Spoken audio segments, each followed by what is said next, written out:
மாறன் வீரா சீரியல்ல என்ன நடந்ததுன்னு பார்க்கலாம் வாங்க வீடியோக்குள்ள போகலாம். லட்சுமி பிருந்தா 2 பேர்த்தையும் வீட்டுக்கு வர சொல்லியிருக்காங்க. எதுக்குடா இவங்கள திடீர்னு வர சொல்லியிருக்க அப்படின்னு கேட்கவும், காரணம் இருக்கு அப்படின்னு சொல்லிட்டு கார்த்திக்கும் பிருந்தாவுக்கும் இருக்கிற காதலை சொல்றாங்க. இதை கேட்டு ராமச்சந்திரன் ரொம்ப சந்தோஷப்படுறாங்க. உன் பொண்ணை என் பையனுக்கு கொடுக்குறியான்னு கேட்கவும், லட்சுமி அம்மா ஒன்றும் சொல்ல முடியாம தவிக்கிறாங்க. உங்களை நான் கூட பிறந்த பொறப்பான்னு நினைக்கிறேன். நீங்க கேட்டு நான் இல்லைன்னு சொல்ல முடியுமான்னு நீங்க என்ன சொன்னீங்கனாலும் எனக்கு சம்மதம்னு சொல்லிடுறாங்க. இதை எதிர்பார்க்கவே இல்லை கண்மணி. என்னம்மா லட்சுமி யோசிக்கிற? ஏற்கனவே 2 பொண்ணுங்க இந்த வீட்டில் தான் வாழ்ந்துட்டு இருக்காங்க. இதுல 3வது பொண்ணு நம்ம வீட்டுக்கே வந்தா இன்னும் நல்லது தானே. குடும்பமும் பிரியாம ஒத்துமையா சந்தோஷமா இருக்குமல்லங்கிறாங்க ராமச்சந்திரன். அண்ணா நீங்களே முடிவெடுத்ததுக்கு அப்புறமா நான் என்னென்ன சொல்ல இருக்கு. நீங்க எது செஞ்சாலும் எனக்கு சம்மதம்னு சொல்லிடுறாங்க லட்சுமி. அம்மா கொஞ்சம் உங்ககிட்ட பேசணும் வா அப்படின்னு சொல்லி கண்மணி லட்சுமியை தனியா கூட்டிட்டு போறாங்க. ஏமா அவரு தான் உன்னை பொண்ணு கேட்கறாருன்னு அதுக்காக நீயும் தலைய ஆட்டுவியா? இருந்தா இன்னும் சின்ன பொண்ணு, அவளுக்கு எதுவும் தெரியாது. ஆனா நீயாவது எடுத்து சொல்லக்கூடாதா? ஏ கண்மணி என்னடி பேசுற? ஏன் உனக்கு இந்த கல்யாணத்துல விருப்பம் இல்லையா அப்படின்னு லட்சுமி கேட்கும். எப்படி விருப்பம் இருக்கும்? நம்ம அண்ணனை பறி கொடுத்துட்டு அவங்க பரிகாரம் பண்றதுக்காக என்ன பொண்ணு கட்டுனாங்க. வீரா கழுத்துல அந்த மாறன் கட்டாய தாலி கட்டினா திரும்பவும் பிருந்தாவையே இதே வீட்டுக்கு நீ கல்யாணம் பண்ணி கொடுக்க போறியா? அப்பாவை பத்தி அண்ணனை பத்தி ஏன் உன்னை பத்தி ஊர் உலகம் என்ன சொல்லும் யோசிச்சு பாத்தியாங்கிறாங்க கண்மணி.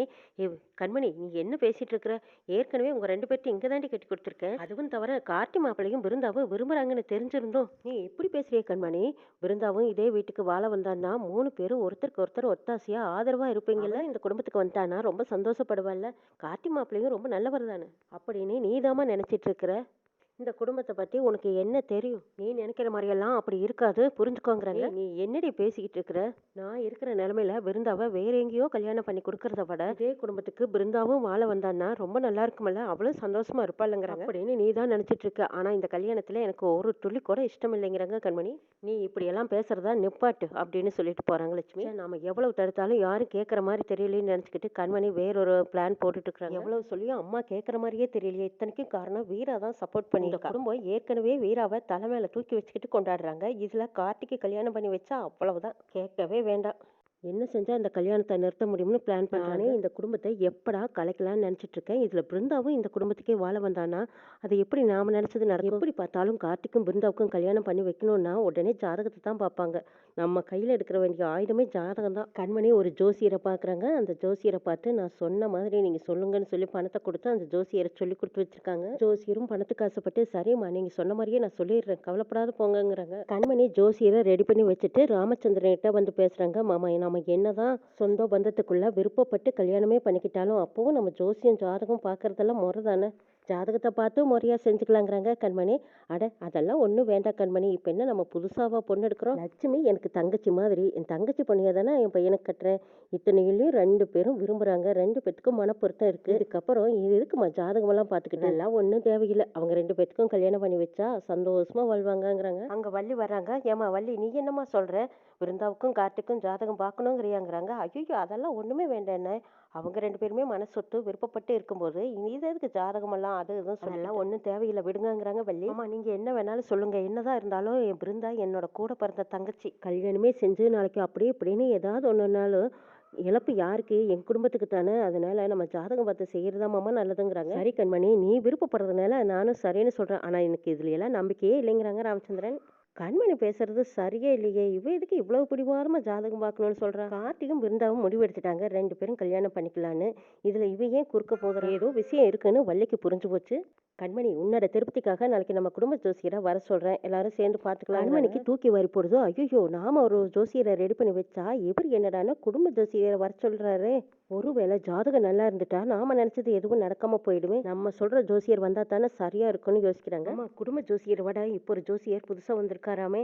அவர் ரொம்ப தெளிவா நல்லா சொல்றாருன்னு சொன்னாங்க. ஜாதக பொருத்தமெல்லாம் ரொம்ப நல்லா பார்ப்பாங்கன்னு சொன்னாங்க. வேணா அவரை வர சொல்லலாமாங்கிறாங்க கண்மணி. சரிம்மா உனக்கு எது விருப்பமோ அப்படியே செய்ய அப்படிங்கிறாங்க ராமச்சந்திரன். கண்மணி பேசுறத வச்சே இந்த கண்மணி வேற ஏதோ பிளான் பண்ணிட்டு இருக்கா. சரி என்னதான் பண்றான்னு நாமளும் பாப்போமே அப்படின்னு நினைக்கிறாங்க வள்ளி. அவங்க சொன்ன மாதிரியே ஜோசியர் அடுத்த நாள் வர்றாங்க. எல்லாருமே வீட்டுல இருக்கிறாங்க. ஜோசியர் வந்ததுமே எல்லாரும் சுத்தி கொண்டிருக்காங்க. கார்த்தி பிருந்தாவோட ஜாதகத்தை கொண்டு வந்து கொடுக்குறாங்க. அவங்க 2 பேர்த்தோட ஜாதகத்தை பாக்குறதுக்கு முன்னாடியே கண்மணியை பாக்குறாங்க ஜோசியர். ஜாதகத்தையும் பாக்குறாங்க கண்மணியும் பாக்குறாங்க. இதை வள்ளி கவனிச்சுக்கிட்டே இருக்கிறாங்க. என்ன ஜோசியரே 2 பேர்த்துக்கும் பொறுத்து எப்படி இருக்குன்னு கேக்குறாங்க ராமச்சந்திரன். 2 பேர்த்துக்குமே ஜாதக நிலை சரியில்லை. 2 பேர்த்துக்கும் கல்யாணம் பண்ணி வச்சிங்கன்னா இந்த பொண்ணோட ஜாதகத்தை பையனோட உயிருக்கு ஆபத்துன்னு சொல்றாங்க. இந்த பக்கமா எல்லாரும் ஐயோ என்ன ஜோசியரே இப்படி சொல்றீங்கன்னு லட்சுமி அம்மா முதற்கொண்டு சந்திரன்லேருந்து எல்லாரும் பதறி போயிடுறாங்க.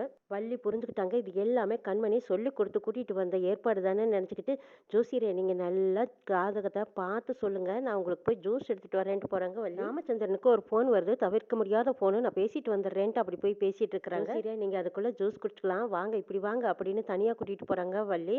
இங்க பாரு நீ பித்தலாட்ட ஜோசியர்னு எனக்கு தெரிஞ்சு என்னை பத்தி உனக்கு தெரியாது, என்னோட மருமகன்கிட்ட சொன்னேன்னு வச்சுக்கோ, இப்பவே இந்த நிமிஷமே உன்னோட கதை முடிஞ்சு. உன் ஜாதகத்துல உன்னோட ஆயுசு ரொம்ப கெட்டியா அப்படின்னு கேட்கவும், ஆமாம்மா என் ஜாதகத்துல எல்லாம் என்னோட ஆயுசு ரொம்ப ரொம்ப கெட்டிங்கிறாங்க, ஆனா இந்த விஷயம் மட்டும் என் மருமகனுக்கு தெரிஞ்சதுன்னு வச்சுக்கோ, ஆனா இந்த நிமிஷமே உன்னோட உயிருக்கு உத்தரவாதம் கிடையாதுங்கிறாங்க வள்ளி.